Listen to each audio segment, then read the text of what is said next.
एक आदमी अपने जूते पहने हुए ही पैरों को पानी से भरे टब में रखता है। फिर वह एक बिल्ली को अपनी गोद में लेकर उसकी आंखों में लगातार घूरने लगता है। तभी उसके पैरों के नीचे रखा पानी उबलने लगता है और बिल्ली की पुतलियां धीरे धीरे अपना आकार बदलने लगती हैं। कुछ ही पलों बाद विक्रम सीधे नरक की दुनिया में पहुंच जाता है। चारों तरफ जलती हुई आग, टूटी फूटी इमारतें और डरावना सन्नाटा फैला हुआ था। विक्रम के हाथ में उस मृत लड़की की एक निशानी थी, जिसकी मदद से वह उसे ढूंढने की कोशिश कर रहा था। उसे पता था कि यह जगह बेहद खतरनाक है, इसलिए उसे अपना काम जल्दी खत्म करना होगा। जैसे जैसे वह आगे बढ़ता है, आसपास मौजूद राक्षस उसकी तरफ बढ़ने लगते हैं। आखिरकार उसे वह लड़की दिखाई देती है, लेकिन उसी वक्त सारे राक्षस उसकी ओर टूट पड़ते हैं। विक्रम पूरी ताकत से लड़की की तरफ दौड़ता है, मगर उससे पहले ही लड़की गहरी खाई में छलांग लगा देती है। उसके हाथ सिर्फ लड़की का एक कलाई बैंड ही लग पाता है। आखिरी पल में विक्रम अपना पवित्र ताबीज तोड़ देता है, जिसकी वजह से वह किसी तरह नरक से वापस इंसानों की दुनिया में लौट आता है। लौटते ही उसका पूरा शरीर धुएं से भर जाता है और दर्द के कारण वह जमीन पर गिर पड़ता है। वह कलाई बैंड अंजलि को देता है और बताता है कि उसकी बहन ईशा ने आत्महत्या की थी, इसलिए उसकी आत्मा नरक में फंस गई है। लेकिन सबूत सामने होने के बावजूद को उसकी बात पर पूरी तरह यकीन नहीं होता। इधर विक्रम की हालत इतनी खराब हो चुकी कि उसके शरीर में बिल्कुल ताकत नहीं बची थी, इसलिए वह एक पादरी से इस मामले की जांच करने को कहता है। रात के समय पादरी चुपके से मुर्दा घर में पहुंचता है और ईशा के शव के पास जाकर अपनी रहस्यमयी शक्ति का इस्तेमाल करता है। वह दोनों हाथ शव की कलाई पर रखता है और उसकी आंख पूरी तरह सफेद हो जाती है। तभी उसके सिर से सफेद धुआं निकलने लगता है। अचानक एक भयानक राक्षसी चीख सुनाई देती है। पादरी घबरा कर देखता है कि शव की कलाई पर एक अजीब रहस्यमयी निशान उभर आया है। डर के मारे वह जमीन पर गिर पड़ता है। घबराहट कम करने के लिए वह अपनी शराब की बोतल निकालता है, लेकिन बोतल खुलने के बावजूद उसमें से एक बूंद भी शराब नहीं निकलती। वह भागकर एक दुकान में पहुंचता है और दूसरी बोतल उठाता है, मगर उसमें से भी कुछ नहीं निकलता। चाहे जितनी बोतलें बदल ले, हर बोतल खाली साबित होती है। तभी उसे समझ आ जाता है कि अब उसकी मौत तय है। मरने से पहले वह एक ओपनर से अपनी हथेली पर एक खास निशान बना देता है, ताकि विक्रम के लिए कोई सुराग छोड़ सके। कुछ देर बाद जब विक्रम वहां पहुंचता है, तब तक पादरी की मौत हो चुकी होती है। वह उसकी हथेली पर बने खून के निशान को बर्फ से साफ करता है और उस पर कागज दबाता है। तभी एक रहस्यमयी प्रतीक साफ दिखाई देने लगता है। विक्रम तुरंत अपने दोस्त रवि को फोन करता है और उस निशान के बारे में पता लगाने के लिए कहता है। रवि भी ज्यादा देर नहीं लगाता। वह अंधकार की पवित्र किताब में उस चिन्ह का तलब खोज निकालता है। उसे पता चलता है कि यह निशान शैतान के बेटे मैमन का है। किताब के अनुसार मैमन अपने पिता के नियमों को नहीं मानता और इंसानों की दुनिया में अपना अलग साम्राज्य बनाना चाहता है। लेकिन कोई भी शुद्ध राक्षस सीधे इंसानों की दुनिया में नहीं आ सकता। इसके लिए उसे एक बेहद शक्तिशाली माध्यम की जरूरत होती है, और वह माध्यम थी अंजलि की बहन ईशा। लेकिन रवि पूरी बात बता भी नहीं पाता कि तभी एक मक्खी उसकी आंख के अंदर से बाहर निकल आती है। विक्रम तुरंत समझ जाता है कि कुछ बहुत गलत होने वाला है। वह अंजलि से कार तेज चलाने को कहता है, लेकिन जब तक वे वहां पहुंचते हैं, तब तक रवि की भी बेरहमी से हत्या हो चुकी होती है। अब अंजलि के पास सच छिपाने का कोई कारण नहीं बचता। वह बताती है कि उसकी और ईशा की तरह विक्रम भी जन्म से ही ऐसी आंखों वाला इंसान है, जो आत्माओं और राक्षसों को देख सकता है। बल्कि अंजलि की आध्यात्मिक शक्ति अपनी बहन से भी ज्यादा मजबूत थी, लेकिन लोगों द्वारा अलग समझे जाने के डर से उसने अपनी शक्तियों को हमेशा के लिए दबा दिया। धीरे धीरे उसकी शक्तियां पूरी तरह खत्म हो गईं। अब अपनी बहन को बचाने के लिए अंजलि फिर से खोई हुई शक्तियां वापस पाना चाहती थी, इसलिए वह विक्रम से उसकी मदद करने की विनती करती है। विक्रम अंजलि को पानी से भरे बाथटब में बैठाता है। उसका मानना कि पानी हमेशा से जीवित और मृतकों की दुनिया के बीच एक, अगर अंजलि की सोई हुई शक्तियों को जगाना है तो उसे मौत के बिल्कुल करीब ले जाना होगा। कुछ ही सेकंड बाद बाथटब के ऊपर हवा में पानी की बूंदें ठहर जाती हैं और अचानक पूरा बाथटब जोरदार धमाके के साथ फट जाता है। उसी पल अंजलि की खोई हुई शक्तियां वापस लौट आती हैं। नरक में जो कुछ उसने देखा था, उससे वह अभी भी सहमी हुई थी। तभी उसे अचानक एक जरूरी बात याद आती है। वह तुरंत विक्रम को लेकर रवि की मौत वाली जगह पर पहुंचती है, जहां फर्श पर उन्हें एक खास धातु का टुकड़ा मिलता है। विक्रम उसे देखते ही समझ जाता है कि उसके दोस्त का कातिल कौन है। यह काम शक्तिशाली राक्षस बालसाजार का था। अपने दोस्त की मौत का बदला लेने के लिए विक्रम अंधकार की पवित्र किताब खोलता है और उसमें दिए गए चित्रों के अनुसार एक दिव्य हथियार तैयार करना शुरू कर देता है। कुछ ही देर में एक सुनहरी पवित्र राक्षस शिकारी बंदूक तैयार हो जाती है। उधर राक्षस बालसाजार आईने के सामने खड़ा खुद को निहार रहा था।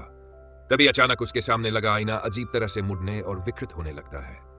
राक्षस जोरदार धमाके के साथ दूर जा गिरा, लेकिन हैरानी की बात यह थी कि उसे दर्द से ज्यादा मजा आ रहा था। विक्रम ने उससे पूछा, मैमन इंसानों की दुनिया में आने वाला कैसे है? और जवाब निकलवाने के लिए उसने उसके चेहरे पर पवित्र जल फेंक दिया। राक्षस गुस्से से तिलमिला उठा और अगले ही पल उसने विक्रम को दीवार से दे मारा। लेकिन विक्रम भी पूरी तैयारी के साथ आया था। उसने अपनी जेब से सोने का एक मुक्का कवच निकाला जिस पर पवित्र क्रॉस बना हुआ था। उसने पूरी ताकत से राक्षस के चेहरे पर मुक्का मारा और उसका चेहरा बुरी तरह चकनाचूर कर दिया। अब विक्रम ने उसे धमकी दी कि अगर उसने सच नहीं बताया तो उसे हमेशा के लिए नरक से निकालकर स्वर्ग भेज देगा। यह सुनते ही राक्षस की घिघी बंद गई। किसी राक्षस के लिए स्वर्ग पहुंचना सबसे बड़ी सजा थी। आखिरकार उसने सब कुछ उगल दिया। उसने बताया कि अंजलि की बहन ईशा ने इसलिए आत्महत्या की थी क्यों कि मैमन को इंसानों की दुनिया में आने के लिए एक बेहद शक्तिशाली माध्यम चाहिए था। इसके बाद अगर ईसामसीह के रक्त से पवित्र हुई लॉन्गिन सकी भाला मिल जाए तो वह दोनों दुनियाओं के बीच की मुहर तोड़कर पृथ्वी पर आ सकता था। ईशा ने इस खतरनाक योजना को रोकने के लिए अपनी जान दे दी, लेकिन अब अगला सबसे शक्तिशाली माध्यम उसकी बड़ी बहन अंजलि थी।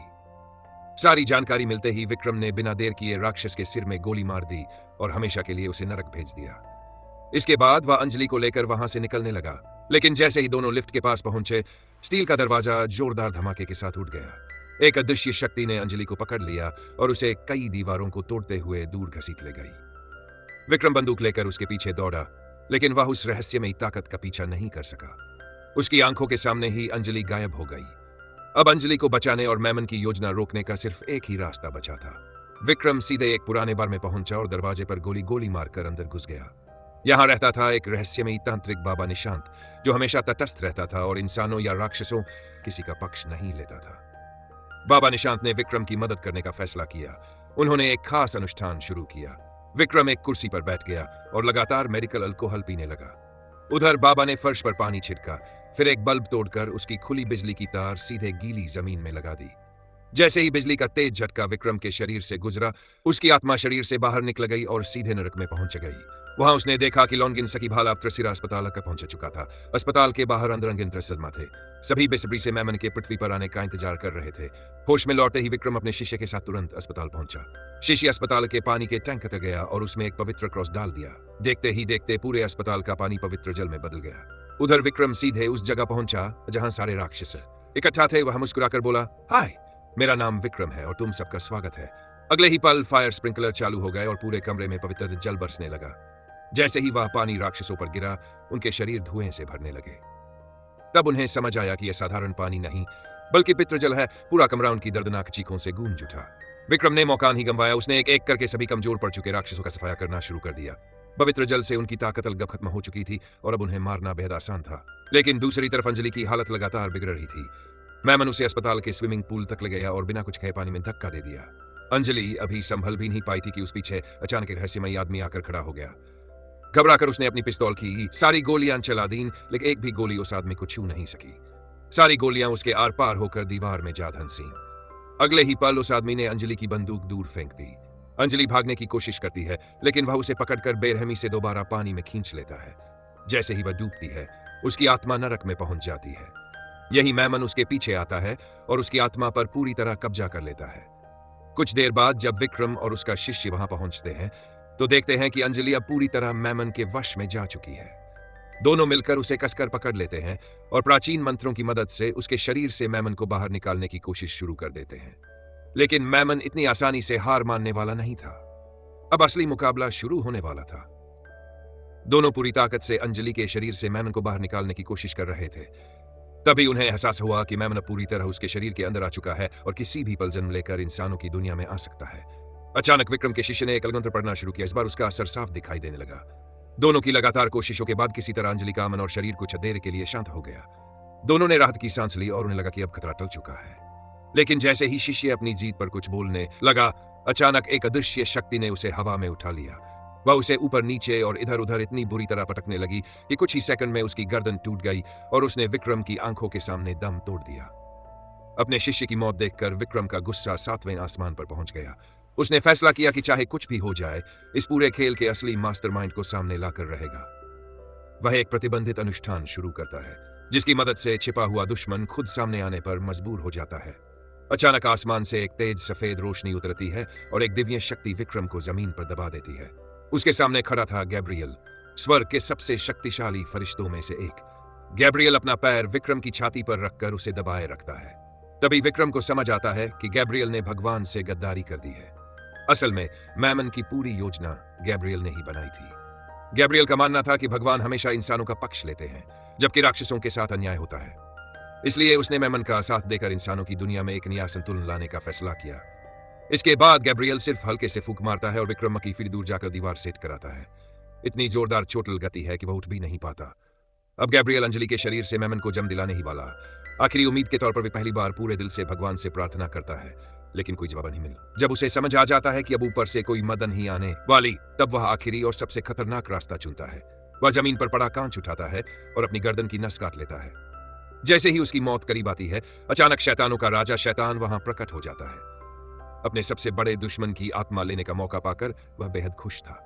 वह आराम से कुर्सी पर बैठ जाता है, विक्रम से बातें करता है और उसके लिए आखिरी सिगरेट भी जला देता है। तभी विक्रम मुस्कुराते हुए कहता है, तुम्हारा बेटा अगले कमरे में है और इंसानों की दुनिया पर कब्जा करके तुमसे हमेशा के लिए आजाद होने वाला है। पहले तो शैतान को लगा कि वह झूठ बोल रहा है, लेकिन विक्रम के चेहरे की गंभीरता देखकर उसे सच का एहसास हो गया। वह एक ही बार में स्टील का दरवाजा तोड़कर अंदर पहुंचता है। अंदर का नजारा देखकर उसका गुस्सा फूट पड़ता है। गैब्रियल सचमुच मेमन की मदद कर रहा था। शैतान तुरंत अंजलि को वहां से अलग कर देता है।